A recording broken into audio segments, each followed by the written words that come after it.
जोहार नमस्कार। आप देख रहे हैं 5 परगना खबर।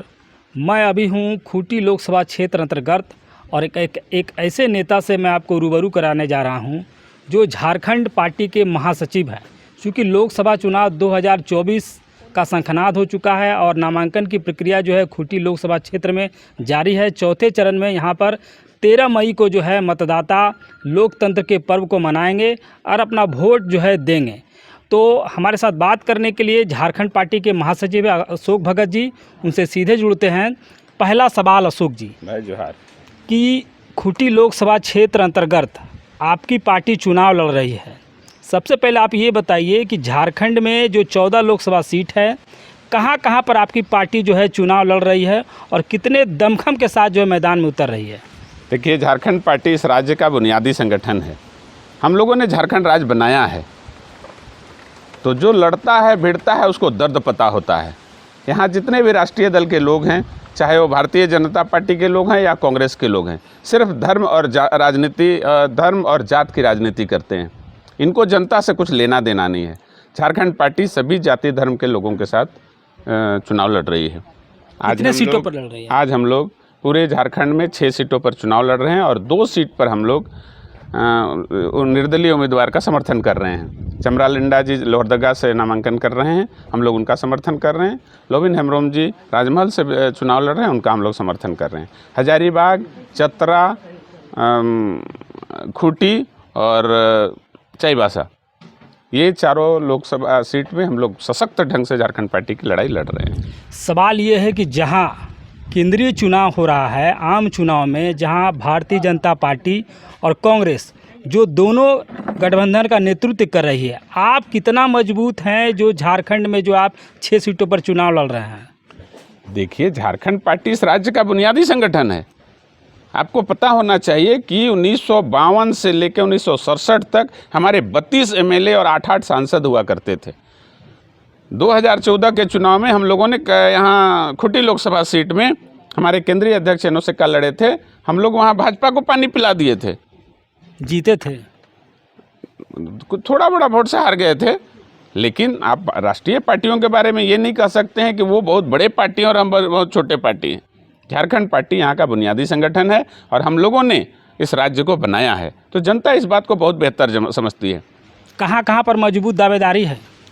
चारों सीट में हमारी मजबूत दावेदारी है। कौन कौन? हम लोगों ने चुन कर उम्मीदवारों का चयन किया है। पूर्व सांसद चित्रसेन सिंह को चाईबासा से चुनाव लड़ रहे हैं।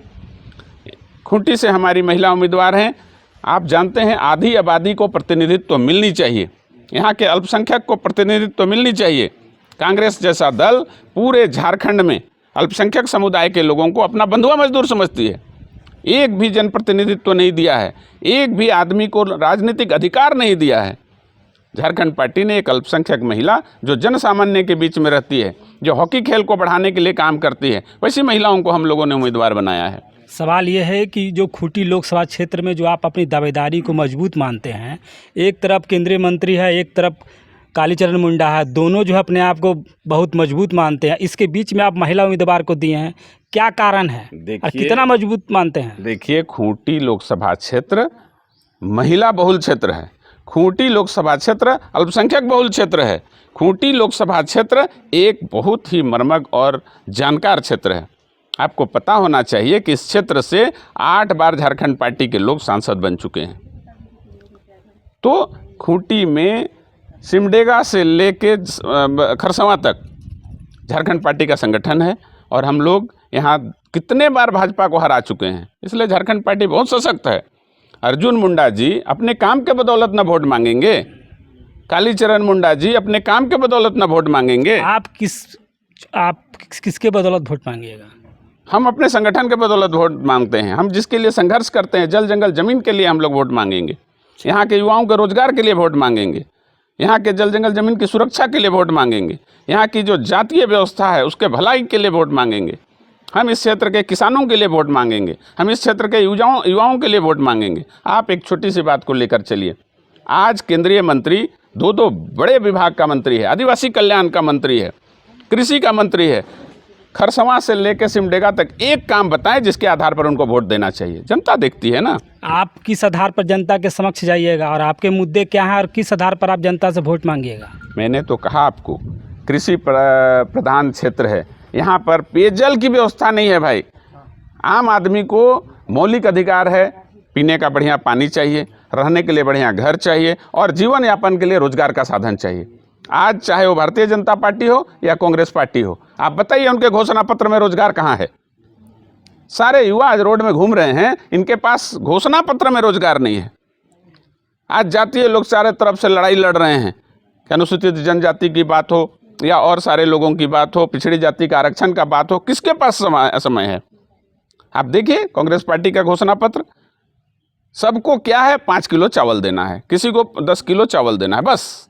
जनता को आप भिखमंगा समझ रहे हैं? जनता को सब पता है, जनता जानती है कि हमें क्या करना है, इसलिए लोग झारखंड पार्टी को वोट देंगे। सवाल ये है कि आप झारखंड पार्टी से उम्मीदवारों को तो 6 जगह पर खड़ा कर दिए हैं। आप कह रहे हैं कि जनता जो है चावल के मुद्दे पर वोट नहीं देगी, रोजगार के मुद्दे पर वोट देगी। आपके पास क्या प्लानिंग है युवाओं को रोजगार देने के लिए?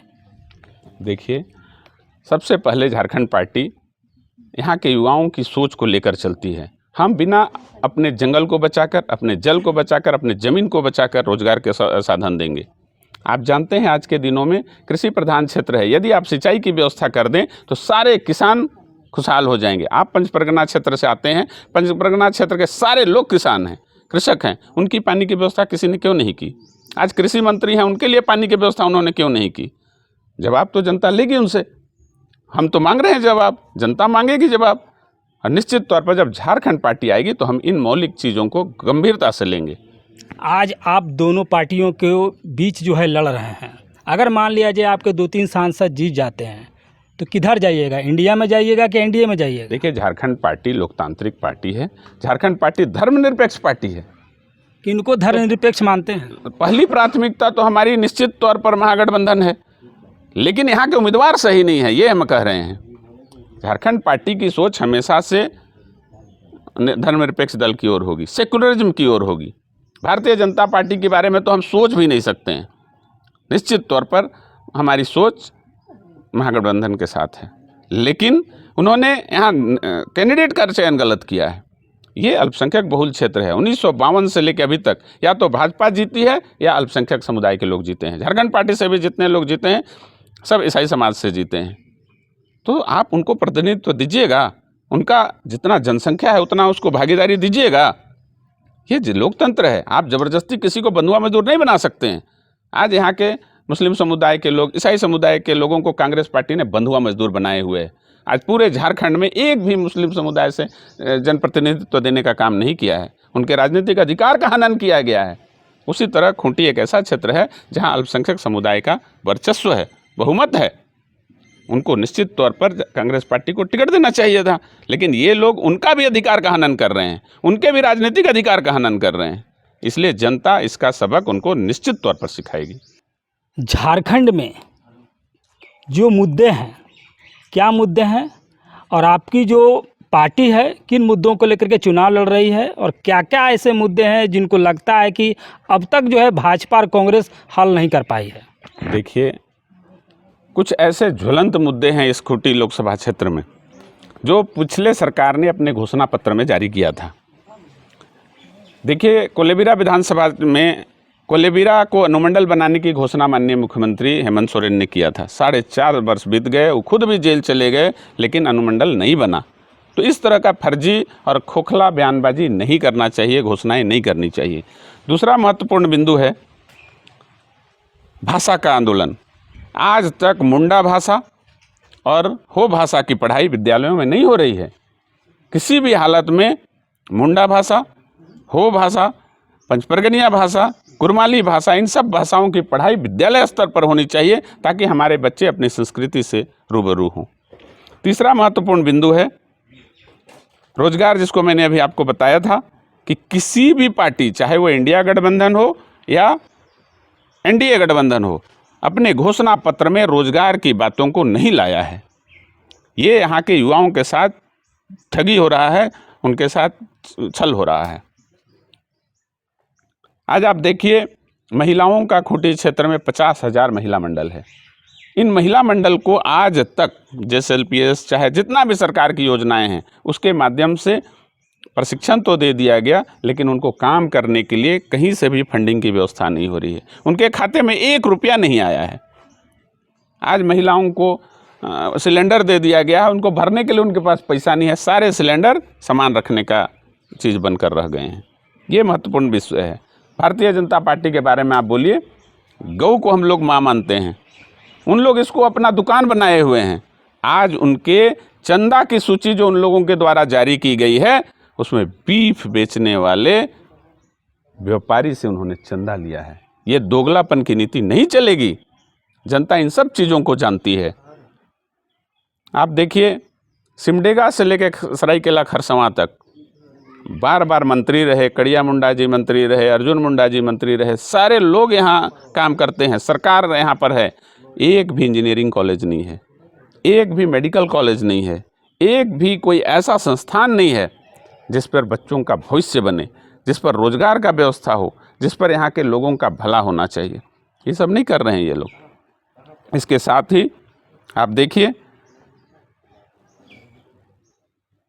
सरना कोड की बात यहाँ होती है हमारे लोगों में। सारे लोगों को चाहिए सरना कोड। एक सरकार जो बौद्ध लोग को सरना धर्म कोड दिए हुए है, जो जैन लोग को धर्म कोड दिए हुए हैं, ये सरनाओं के साथ ही अत्याचार क्यों हो रहा है? उनको धर्म कोड देना चाहिए।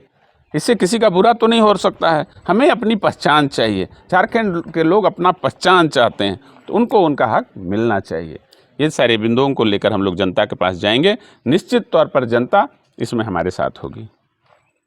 चलिए, ये थे झारखंड पार्टी के प्रधान महासचिव अशोक भगत जी हैं, जो 5 परगना के सवालों का जवाब दे रहे थे। और इनका कहना है कि जो भी खूंटी की समस्याएं हैं और इसके लिए झारखंड में जो है कांग्रेस और बीजेपी जिम्मेदार है। अब इनका जो कहना है, चूँकि चुनाव का जो है टाइम चल रहा है और इसमें जो 6 उम्मीदवार इनके द्वारा झारखंड में खड़े किए गए हैं वो कहाँ कहाँ पर जीतते हैं ये तो 4 जून को ही पता चलेगा। आप देख रहे हैं 5 परगना खबर। मैं शुभेंदु पंडित आशीष प्रमाणिक के साथ।